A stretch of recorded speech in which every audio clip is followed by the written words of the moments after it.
साथियों नमस्कार। मैं नागेंद्र कुमार कुशवाहा, राष्ट्रीय सचिव विश्व भारती जन सेवा संस्थान।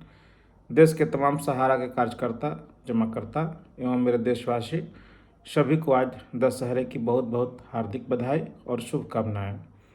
साथियों, जैसे कि सहारा के जमाकर्ता एवं कार्यकर्ता को ये बात पता चल ही गया है कि माननीय सुप्रीम कोर्ट में सहारा की ओर से कंटेम्प्ट पिटीशन में एक आईए फाइल किया गया है सहारा इंडिया कमर्शियल कॉरपोरेशन लिमिटेड के द्वारा कि देश भर में जितनी भी उनकी अचल संपत्तियां हैं उनमें से 88 संपत्तियों को अदानी ग्रुप के साथ में डील कर लिया गया है और उन्हें बेचा जा रहा है। उसका मुहर लगवाने के लिए, उसकी सहमति के लिए ये लोग माननीय कोर्ट गए हुए हैं और साथ ही साथ देश भर में जितने भी तरह के इनके ऊपर में केस किया गया है सहारा के जमाकर्ताओं के द्वारा या कार्यकर्ताओं के द्वारा, चाहे वो ईडी हो, सीआईडी हो, पुलिस हो, कंज्यूमर कोर्ट हो, सबको ये लोग निरस्त कराते हुए माननीय सुप्रीम कोर्ट से एक कमेटी का मांग किए हैं कि उसी कमेटी में हमारा केवल केस चले। साथियों, इस डील के होने से हम लोगों को कोई एतराज़ नहीं है, लेकिन इस डील की आड़ में सहारा इंडिया जो खेल खेल रहा है उसको पहचानने की ज़रूरत है। साथियों, माननीय सुप्रीम कोर्ट के आदेश को सहारा इंडिया ने कभी नहीं माना, चाहे वो रियल इस्टेट हाउसिंग बॉन्ड की भुगतान की मांग हो या उनके ऑर्डर के हिसाब से 24,700 करोड़ रुपया माननीय सुप्रीम कोर्ट में जमा करना हो या सहारा की उन संपत्तियों को जो सुप्रीम कोर्ट के आदेशानुसार 71 प्रॉपर्टी का लिस्ट सेबी में जमा किया गया था कि वो संपत्ति अगर बिकेगा तो उसका पैसा सहारा सेबी के एस्क्रो अकाउंट में जमा होगा। इस आदेश को भी सहारा ने नहीं माना। इन तमाम प्रकरण को देखते हुए इस डील से हम लोगों को काफ़ी भय और डर बना हुआ है कि जो पैसा सहारा इंडिया को हम लोग दिए थे वह पैसा ब्याज समेत पूरे देश के 13 करोड़ जमाकर्ताओं का लगभग 5 लाख करोड़ रुपया आज की तारीख में बनता है, जिसके कि कई एविडेंस, कई तरह का चीज़ हम लोगों के पास में आया हुआ है। सहारा इंडिया यह पैसा को देना नहीं चाहता है।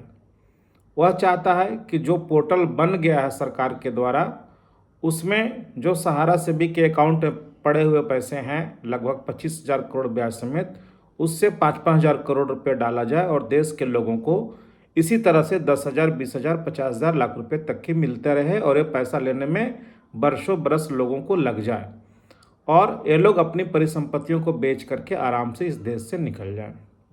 जबकि सहारा में जब हम लोगों ने पैसा जमा किया था तो उन लोगों ने लिखित सर्टिफिकेट दिया था कि 1 लाख का 2 लाख देंगे, 2 लाख का 4 लाख देंगे। वो तमाम तरह की वादा था। सुब्रता जो इस कंपनी के मुखिया थे उनके द्वारा कई चिट्ठी लिखी गई थी कि जब भी भुगतान करेंगे तो एक्स्ट्रा 9% इंटरेस्ट के साथ पैसा देंगे। एक तरफ इनका पैसा जब सेबी में पड़ा हुआ है 16,000 करोड़ रुपए इन लोगों ने जमा किया और उसका ब्याज लगा करके 24,700 करोड़ रुपया हो गया, लेकिन जो पैसा हम लोगों ने सहारा को दिया क्या उसका ब्याज नहीं बनता है, जबकि लिखित समझौता था हम लोगों के बीच में बॉन्ड के माध्यम से। तो डर इस बात का है कि सहारा इस खेल में कहीं सफल ना हो जाए कि अपनी तमाम प्रॉपर्टियों को ही बेच दे और इसी पोर्टल के माध्यम से हम लोगों को तिल तिल कर पैसा लेने के लिए बाध्य कर दे। पोर्टल से पैसा लेने में भी हमें ऐतराज़ नहीं है। हमें डर इस बात का है कि पूरे देश के लोगों ने बिना ब्याज का केवल सोसाइटी का क्लेम 1 लाख करोड़ रुपए से ज़्यादा का सीआरसीएस के पास किया। उसमें डेथ मैच्योरिटी नहीं है, एमआईएस नहीं है, तमाम तरह की खामियां हैं, उस पर कोई बात नहीं हो पा रही है। साथ ही साथ जो लोग सहारा इंडिया कमर्शियल, क्यूसॉफ, Sahara India financial, real estate housing bond वगैरह वगैरह तमाम तरह की कंपनियों में जो पैसा लगाया है सहारा का, उसका कहीं कोई जिक्र ही नहीं हो रहा है। तो सवाल ये है कि आखिर इन तमाम कंपनियों का भुगतान होगा कैसे? सहारा लगातार गुमराह कर रहा है। तो दिक्कत इस बात की है कि इस बार भी अगर वो माननीय न्यायालय को गुमराह करने में अगर सफल हो गया तो हमारा पैसा डूब जाएगा और हम इसी प्रकार 10,000, 50,000, 1 लाख रुपए लेते रह जाएंगे जीवन भर। संपूर्ण भुगतान हमारा नहीं मिल पाएगा। दूसरी तरफ देश की सरकार, माननीय सहकारिता मंत्री अमित शाह जी, देश के प्रधानमंत्री माननीय मोदी जी को हम लोगों ने आज करीब 4 वर्षों से कई पत्र लिखा कि हमारा भुगतान करवाया जाए, हमारी समस्या का निदान करवाया जाए, लेकिन वो लोग समस्या को निदान करने की बजाय समस्या को और बड़ा समस्या बना दिए। आज तक माननीय प्रधानमंत्री जी एक जुबान भी इस मुद्दे पे नहीं बोले, बल्कि हम लोगों ने जितना ही पत्र माननीय प्रधानमंत्री जी को लिखा इस मुद्दे पे, वो पत्र प्रधानमंत्री पोर्टल पर जा कर के होल्ड हो गया और वहाँ से हमारा डिस्पोज हो गया और कोई सुनवाई नहीं हुई। मतलब वहाँ एक सहारा रिफंड पोर्टल की जैसा ही माननीय प्रधानमंत्री पोर्टल एक बना दिया गया कि वहाँ उस बैरियर को आप तोड़ ही नहीं सकते हैं कि ताकि माननीय प्रधानमंत्री तक आपकी आवाज़ पहुँच पाए। सोशल मीडिया के माध्यम से ज़रूर उनको आवाज़ पहुँच रही होगी, क्योंकि सोशल मीडिया पर वो काफ़ी एक्टिव भी रहते हैं, लेकिन कभी इस मुद्दे पर बोलना नहीं चाहा। माननीय अमित शाह जी को पता था कि पहला बार जो 5,000 करोड़ रुपया मिला था, वो जो CRCS में क्लेम किए थे लोग, देश के लोग, उनके लिए वो पैसा मिला था, लेकिन उसका राजनीतिक लाभ उठाने के लिए पूरे देश के लोगों को उन्होंने आह्वान किया कि सब लोग उसमें क्लेम करें और जो लोग क्लेम करेंगे उनको 45 दिन में भुगतान दे दिया जाएगा। वो भी अपने वादे से पीछे रह गए। तो सहारा इंडिया को सह देने में इन लोगों का भी काफ़ी हाथ रहा। इन लोगों के ऊपर विश्वास नहीं किया जा सकता है। आज तक इन लोगों ने 1 रुपया भी अपने सरकार की ओर से किसी सहारा के निवेशक को नहीं दिया, बल्कि जो पैसा था उसी में टुकड़ों टुकड़ों में फेंकने का काम किया और राजनीतिक लाभ उठाने का काम किया। तो इसमें निष्पक्ष सरकार भी नहीं है। दूसरी तरफ माननीय सुप्रीम कोर्ट पर आते हैं। सुप्रीम कोर्ट के खिलाफ बोलना नहीं चाहिए, ये मैं भी जानता हूँ, लेकिन जो प्रकरण विगत कुछ दिनों से हुआ है उससे मन काफ़ी आहत और काफ़ी दुखी है। माननीय सुप्रीम कोर्ट को सुनना चाहिए था। इस देश में हम अपनी आवाज़ पहुंचाने का काम उसको उनके पास जाते हैं जिनको हम लोगों ने वोट दे करके सरकार में बैठाया, यानी कि कार्यपालिका। जब कार्यपालिका बेलगाम हो जाए, एक तरफा निर्णय लेना शुरू कर दे, तो हम लोग न्यायपालिका के पास जाते हैं। हम लोग ही माननीय सुप्रीम कोर्ट में गए कि कार्यपालिका में बैठे हुए लोग हमारी बात को नहीं सुन रहे हैं, वो सहारा को संरक्षण देने का काम कर रहे हैं, आप मेरी आवाज़ सुनिए। लेकिन दुख की इस बात है कि विश्व भारती जन सेवा संस्थान फरवरी 2024 से अपना रिट पिटीशन देश के 13 करोड़ जमाकर्ताओं के लिए लगाया था, उस पर सुनवाई नहीं हुआ और ना हमें सुना गया। कई बार हम लोगों को कोर्ट में बुलाया गया, हमारे वकील गए भी, 3-3 दिन लगातार बुलाया गया, लेकिन हम लोगों को अपनी बात रखने का मौका ही नहीं मिला। दूसरी तरफ सरकार अपना आईए लेकर के जब जाता है तुरंत सुनवाई होती है, सहारा अपना आईए लेकर के जाता है तुरंत सुनवाई जाती है। लेकिन अगर विश्व भारती जन सेवा संस्थान या कोई भी संगठन देश के तमाम 13 करोड़ 14 करोड़ लोगों की बात रखने के लिए माननीय न्यायालय में जाता है तो न्यायालय को सुनने का टाइम नहीं है। ये आखिर रिश्ता क्या कहलाता है? तो डर इस बात से लगा हुआ है कि जिस प्रकार माननीय सुप्रीम कोर्ट विगत कुछ दिनों में एक तरफा निर्णय लेने का काम कर रहा है, एक तरफा सुनने का काम कर रहा है, उससे डर बना हुआ है कि कहीं ऐसा ना हो कि सहारा द्वारा जो डील किया गया है उस पर मुहर लग जाए और हम लोगों का भुगतान का रास्ता ही नहीं मिले। आपने देखा होगा विगत दिनों जिस प्रकार 5,000 करोड़ रुपए के लिए सरकार ने आईए लगाया, उसे बिना सुने हुए, जबकि उस आईए में, उस केस में जो पिनाक मोहंती जी का केस है, उसमें विश्व भारती का भी आईए लगा हुआ था और भी कई लोग लगाए हुए थे कि हमारी बात सुन लीजिए कि उस पर कितनी खामियां हैं, उसको ठीक किया जाए और ये पैसा डिवेंचर का है, डिवेंचर होल्डर को मिलना चाहिए। लेकिन किसी की बातें नहीं सुनी गई, एक तरफा जो सरकार ने कहा उसी को किया गया। क्योंकि अभी बिहार में चुनाव था, उसको देखते हुए 5,000 करोड़ रुपया रिलीज कराया गया कि किसी प्रकार भाजपा सरकार को बिहार में ये कहने को मिले कि हम आपका पाई का भुगतान करा देंगे, आप मुझे वोट दो, और वो सरकार वहाँ उनका बन जाए। तो इस प्रकार देखा जा रहा है कि न्यायपालिका भी निष्पक्ष निर्णय नहीं ले पा रहा है। डर इसी बात का बना हुआ है। अभी आप देखे होंगे सहारा इंडिया एक बार नहीं कई बार माननीय सुप्रीम कोर्ट की बात नहीं माना, चाहे वो रियल एस्टेट हाउसिंग बॉन्ड का भुगतान का मामला हो, 2012 का ऑर्डर, उसको नहीं माना, ज़मीन बिक्री का मामला हो, नहीं माना, लेकिन उसके ऊपर कोई कार्रवाई नहीं कर पा रहा है माननीय न्यायालय। लेकिन दूसरी तरफ आप देख रहे होंगे कि देश के 10 करोड़ जमाकर्ता पाई को तरस रहे हैं, उनकी आवाज़ नहीं सुन रहा है। तो आखिर हम क्या करें? हम करें तो क्या करें, किस रास्ते में जाए। न्यायपालिका हमारी बात नहीं सुन रहा है, कार्यपालिका को हमारी बात सुनने का मौका नहीं है। कार्यपालिका वही कर रहा है जो सरकार कह रही है, वही कर रहा है जो सहारा कर रही है। तो फिर एक ही रास्ता बचता है कि हम अपने कार्यपालिका और न्यायपालिका दोनों के खिलाफ अपनी आवाज़ को बुलंद करें। इसीलिए 14 तारीख को जो डेट लगा हुआ है सहारा सेवी का, हम लोग भी अपनी बात रखने के लिए भारी से भारी संख्या में माननीय सुप्रीम कोर्ट के सामने खड़े होंगे कि हमारी पुकार सुनो, आई वांट जस्टिस, मुझे न्याय चाहिए। हमको किसी भी प्रकार न्याय चाहिए, क्योंकि जितने भी इस देश के संसाधन हैं, चाहे सरकार है या माननीय सुप्रीम कोर्ट है या कोई भी चीज़ है, वो देश की जनता से ऊपर नहीं है। कोई व्यक्ति इस देश को गुलाम नहीं बना सकता, लेकिन सहारा ने देश के 13 करोड़ लोगों को आर्थिक गुलाम बना लिया है, मानसिक रूप से प्रताड़ित किया है, जिसकी प्रताड़ना से लगभग 10,000 12,000 लोग आत्महत्या करने का विवश किए, लाखों लोग घर छोड़ दिए, करोड़ों बहन बेटी की शादी नहीं हुई, और ऐसे लोगों को अय्याशी करने के लिए छोड़ दिया गया है। इनके ऊपर कोई कार्रवाई नहीं हो रही है। साथियों, आप देखते होंगे, आपके ऊपर एक FIR हो जाए, एक किसी भी तरह का कोई केस हो जाए, आपको घर में रहना मुश्किल हो जाता है। थाना, पुलिस, कोर्ट कचहरी परेशान कर देता है। लेकिन आज सहारा के अधिकारियों के खिलाफ कई वारंट जारी हो चुका है, कितना केस हो चुका है, लेकिन उनके ऊपर कोई फर्क नहीं पड़ता। और अय्याशीपूर्ण जीवन बिता रहे हैं। ना उनको लिए थाना है, ना पुलिस है, ना कोर्ट है, ना कचहरी है, ना सुप्रीम कोर्ट है। सबके आदेश को ठेंगे पर रख रहे हैं और न्यायालय मुख्य दर्शक बन करके देख रहा है। तो इस तरह की विषमता अगर जिस समाज में पैदा होगा तो आक्रोश तो पनपेगा ही।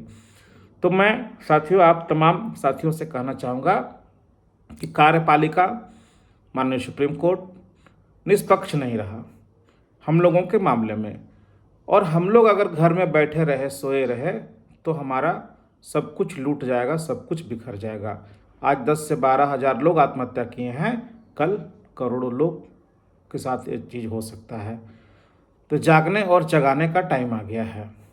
दूसरी तरफ उत्तर प्रदेश की गवर्नमेंट देर से जागा, लेकिन जागा। सहारा की जो संपत्ति जो वहाँ है, सहारा शहर, उसे जब्त करने का काम कर रहा है। ये देर से उठाया गया कदम अच्छा कदम है, लेकिन मैं जानना चाहता हूँ उत्तर प्रदेश के मुखिया से, उत्तर प्रदेश की सरकार से, कि यह कदम पहले क्यों नहीं उठाया गया। सहारा के अधिकारियों के खिलाफ में इतने सारे वारंट जारी हैं, तो फिर उनको गिरफ्तार क्यों नहीं करने दिया जाता है। बाहर स्टेट की पुलिस जाती है, वहाँ के पुलिस उनकी रक्षा में खड़े हो जाते हैं। उनके खिलाफ दुनिया भर का वारंट जारी है। जिस सहारा शहर में पुलिस 3 दिन से लगातार आ रही है, जा रही है, उसी सहारा शहर में मैडम सपना राय जी बैठी हुई है, जिनके ऊपर कई वारंट जारी है। उनकी गिरफ्तारी क्यों नहीं हो पा रही है? क्या उन्हें नहीं पता है? तो दिखावे के लिए कार्रवाई करना केवल दूसरी तरफ संकेत दे रहा है। आपको पता होगा कि उत्तर प्रदेश में कई ऐसी ज़मीनें सहारा ने बेच दिया, और उसका पैसा भी सहारा से भी अकाउंट में नहीं डाला और न देश के जमाकर्ताओं को दिया। क्या उत्तर प्रदेश की सरकार को यह नहीं मालूम है? बस्ती की ज़मीन बिकी, सीतापुर की ज़मीन बिकी, कई जगह की ज़मीन में कितना उल्लेख करूं, सारा डाटा मेरे पास में है। सरकार को हम लोगों ने कई बार पत्र भी दिया, लेकिन कोई कार्रवाई नहीं हुई। उल्टा जो लोग सहारा से भुगतान की बात वहाँ के मुखिया जिससे कहने के लिए जा रहे थे, उनको प्रताड़ित करके भगा भी दिया जा रहा था। आज ऐसा रातों रात क्या हो गया कि सहारा शहर को आप जब्त करने जा रहे हो, इसलिए ना कि अडानी ग्रुप को प्रॉपर्टी दी जा रही है। कल आपके ऊपर भी उंगली उठ सकता है कि वो ज़मीन जब उत्तर प्रदेश सरकार का था, तो अडानी ग्रुप को सहारा ने कैसे बेच दिया। तब आपकी नींद खुली है और आप उसको जब्ती करने के लिए आगे बढ़ रहे हो। तो नींद खुली है तो उन देशद्रोहियों के खिलाफ, सहारा के अधिकारियों के खिलाफ कई वारंट भी जारी है। लगे हाथ गिरफ्तार भी करवा दीजिए ना, और जिनका जहाँ से वारंट है उनको सौंप दीजिए कि लो लेकर के जाओ, ये कदम उठाइए। आज उत्तर प्रदेश की सरकार इतना अच्छा सरकार चला रही है कि वहाँ के जितने भी क्रिमिनल्स हैं, 2 नंबर के लोग हैं, वो भागे भागे फिर रहे हैं। कितना इनकाउंटर हुआ, कितना का घर ढा दिया गया, कितना को ये किया गया। ये तो अच्छा कदम आपने उठाया, जिससे एक मिसाल बना कि इस देश में क्रिमिनल को कहीं रहने का जगह नहीं है। लेकिन ये जो आर्थिक क्रिमिनल हैं, जिनके वजह से आज देश में 10,000 से जो लोग आत्महत्या किए, एक क्रिमिनल आपको नज़र नहीं आते हैं? इन पर कार्रवाई क्यों नहीं करते? क्यों नहीं इनकी इन वारंटियों को, जिस राज्य का वारंटी है उस राज्य को सौंपने का काम करते हैं? क्यों इनको संरक्षण देने का काम करते हैं? छोटे छोटे क्रिमिनल्स, बड़े बड़े क्रिमिनल्स अगर आपको नजर आते हैं तो इन क्रिमिनल को भी आपको वही सजा देना चाहिए था जो आप अन्य लोगों के साथ में किए। साथियों, आपको पता होगा कि इस देश में कानून जो है वो ये कहता है कि किसी की वजह से किसी की जान चली जाए, किसी की वजह से किसी का घर उजड़ जाए तो उन्हें उम्र कैद या फांसी तक की सज़ा हो सकती है। फिर इन देशद्रोहियों को क्यों नहीं उम्र कैद की सज़ा हो पा रहा है? क्यों नहीं इन्हें फांसी पर चढ़ाया जा रहा है? कितने एग्जाम्पल्स हैं, लोगों ने लिख लिख करके दिया है कि मैं सहारा की वजह से आत्महत्या कर रहा हूँ, लेकिन न इस पर उत्तर प्रदेश की सरकार कार्रवाई करती है और न सेंट्रल में बैठे हुए लोग कार्रवाई करते हैं। तो यही मौका है और सही मौका है कि उत्तर प्रदेश की सरकार कार्रवाई करे, इन वारंटियों को तत्काल गिरफ्तार करे, इन्हें तुरंत जेल की सलाखों के पीछे डाले। कई वारंट इनके खिलाफ में पड़े हुए हैं। तो करना ही है तो संपूर्ण इलाज कीजिए, थोड़ा मोड़ा इलाज करने से कुछ नहीं होगा। साथियों, मैं उन तमाम देश के संगठनों से भी मेरा अपील है जो लोग सहारा के जमाकर्ताओं से कई वर्षों से अलग अलग प्लेटफॉर्म से हम लोग आवाज़ उठा रहे हैं और उनके लिए लड़ रहे हैं।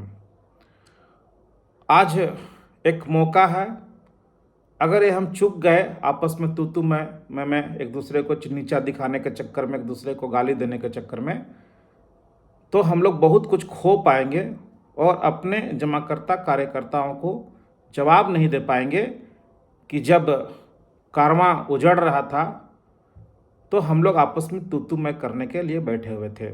कुछ दिन के लिए ये भूल जाइए, क्योंकि आपको पता होगा कि जब नदी में बाढ़ आता है, सांप और नेवले जो दोनों एक दूसरे के दुश्मन होते हैं, वो भी एक गाछ पे ही शरण लेते हैं कि पहले ये बाढ़ गुजर रहा है, बाद में हम लोग आपस में लड़ लेंगे।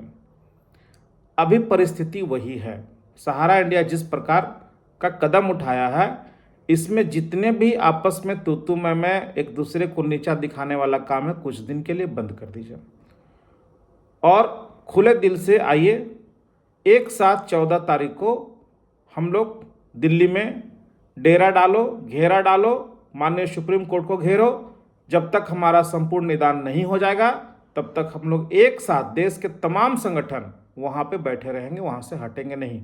चाहे गोलियाँ चले, चाहे पानी की बौछार चले, गिरफ्तारियाँ हो, जो होना है वो, हम लोग एक दूसरे का हाथ पकड़ करके उस दिन वहाँ खड़े रहें और अपनी आवाज़ को बुलंद करें। मैं आह्वान करता हूँ देश के तमाम संगठनों से, अगर ज़रूरत पड़े तो ज्वाइंट एक मीटिंग भी कर लिया जाए, ज़रूरत पड़े एक लाइव चला करके उसके माध्यम से भी तमाम लोगों को एक साथ जोड़ करके देश को लोगों को एक मैसेज दिया जाए कि आप लोगों को चिंता करने की ज़रूरत नहीं, हम आपके साथ खड़े हैं।